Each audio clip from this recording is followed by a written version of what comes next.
Hi everyone, this is Milena Sebasto. Welcome back to another episode of ABL podcast. I'm your host, and today we are diving into the topic that sparks much debate, which is food addiction. Is it real or just a myth? And definitely let's explore it together. So welcome. Many people wonder if they can truly be addicted to food. Some argue that certain foods, particularly those high in sugar, salt, and fat, can activate the brain's reward system, leading to behaviors that resemble addiction. To shed light on this topic, let's start from addiction. What does addiction mean? The whole word addiction, if we look at the dictionary, it is defined as physically or mentally dependent on a particular substance. In the clinical space, there is no agreed or established definition of food addiction. It is not a diagnosis in the most up-to-date diagnostic manual, DSM-5.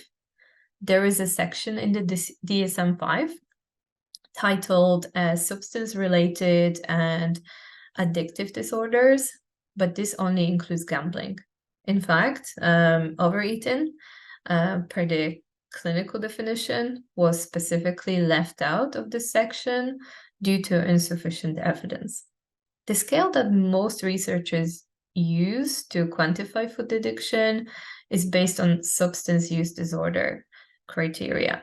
Criteria includes the inability to stop eating despite negative consequences, feeling of loss of control, and persistent and intense cravings. So the research has yet to find a very specific addictive agent in foods. So this scale very much relies mostly on individual behaviors. Think of it this way. When looking at drug addiction, the first question on a scale might be, was an addictive substance used? That question can't be asked and answered when it comes to food. So can we really make a food addiction diagnosis? Can we use one person's individual experience to qualify on a mass scale? I can ask many rhetorical questions, but just to summarize, food addiction is not a diagnosis, it is not defined, it's based on highly debatable evidence, and there are no withdrawal symptoms. Now that we have gotten the addiction definition out of the way, we can look at a little closer at the specific studies that the media as well as diet culture loves to highlight. So first, very much challenging claim. Some foods stimulate the same parts of the brain that are stimulated in response to drugs. This claim is based on the fact that eating certain foods releases dopamine, a feel-good hormone. And this is not false. However, what these studies fail to mention are the countless other actions that also stimulate these areas of the brain and release dopamine. So, for example, hugging someone, listening to music, laughing, having fun. And diet culture loves to leave that part out. So it is essential to approach it all with caution. Contrary to popular belief, food addiction doesn't involve the same neurochemical responses as drugs or alcohol. It's crucial to recognize that our relationship with food is complex and influenced by numerous factors. The release of dopamine is also associated with our internal reward system, our motivations, desires, and cravings. Okay, sure, but food and drugs light up the same system. But there's the thing, food and drugs are not the same entity. Diving into the chemical structures of certain drugs versus certain foods, neural pathways and brain imaging would take up a long time for us today to go into it. But for the sake of time, the conclusion is this. Food do not exert the same neurochemical response as drugs. Unlike truly addictive substances, animal studies show that if the food or sugar is paired with something bitter, it will be avoided. Also, eating one specific type of food over and over doesn't increase your tolerance or produce withdrawal symptoms when without it.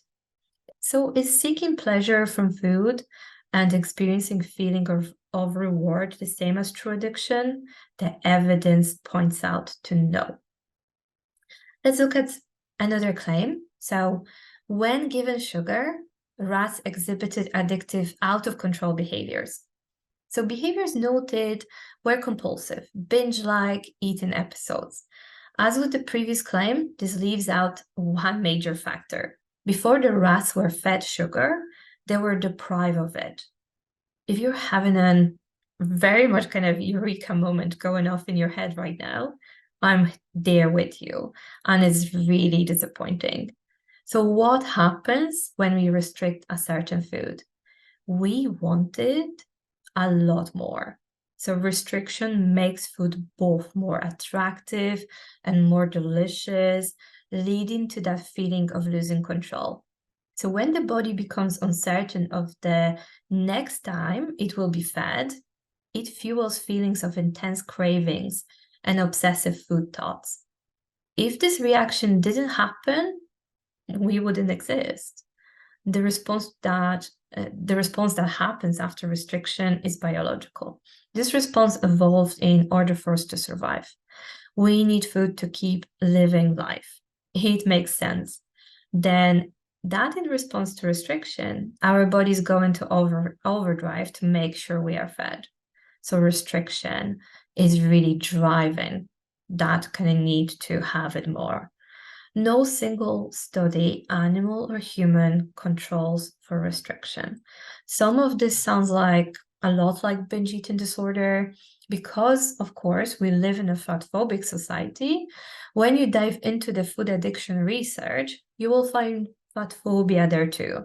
And certain studies will claim that food addiction is associated with both obesity and binge eating disorder. However, when you look at the larger body of research, you will find that many individuals that struggle with binge eating are not in larger bodies, and that many individuals in larger bodies do not experience any of the proposed symptoms for food addiction.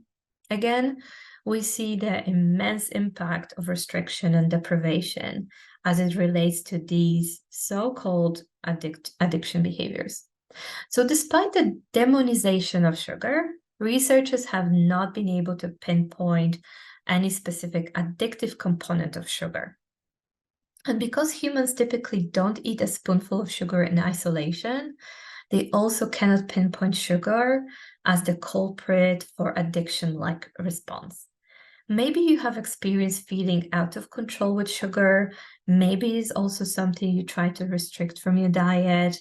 So ask yourself, if studies were done on food that was typically not restricted in our culture, would research find any evidence of food addiction?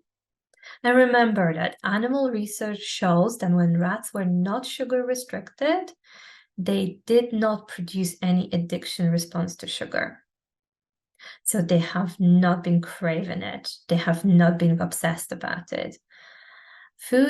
Remember, the foods that aren't highly palatable can also be overconsumed or craved. And remember, your experience is valid. The narrative around food addiction is not only not supported by evidence, but it can be downright harmful. There is also many other factors at play when it comes to certain behaviors around food, including eating disorders and disordered eating. And let's not let diet culture use food addiction as another scaremongering, fat-phobic tactic to get us to cut food groups out of our diet.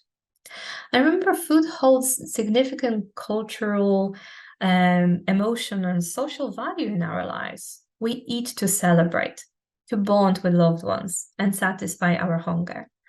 It's natural to find pleasure in eating, and certain foods can indeed trigger feelings of reward and enjoyment. However, labeling this experience as addiction may not accurately capture the nuances of our relationship with food.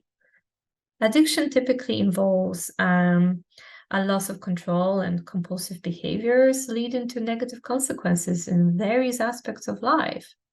So while some individuals may experience a lack of control around certain foods, it's important to recognize that this doesn't equate to clinical addiction. A more accurate framework for understanding these behaviors is through concept of disinhibition.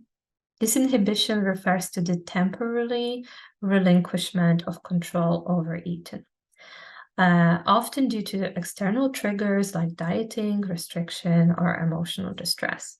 This concept highlights that our behaviors around food are influenced by a multitude of factors rather than a simplistic addiction model. And the importance of fostering a very compassionate and non-judgmental approach towards our relationship with food by, for example, practicing intuitive eating, we can cultivate a healthier and more balanced connection with nourishment. So intuitive eating can also encourage us to listen to our bodies, hunger and fullness cues, honor our cravings, and let go of rigid food rules. And just to kind of remind you as well that everyone's relationship with food is unique, and it's vital to avoid generalizations or stigmatizing labels. By approaching our eating habit with mindfulness and self-compassion, we can create a positive and sustainable relationship with it that really nourishes our bodies and our souls. And restriction, forbidding food, is causing you to eat more of that food that you're forbidden. So that brings us to end of today's episode.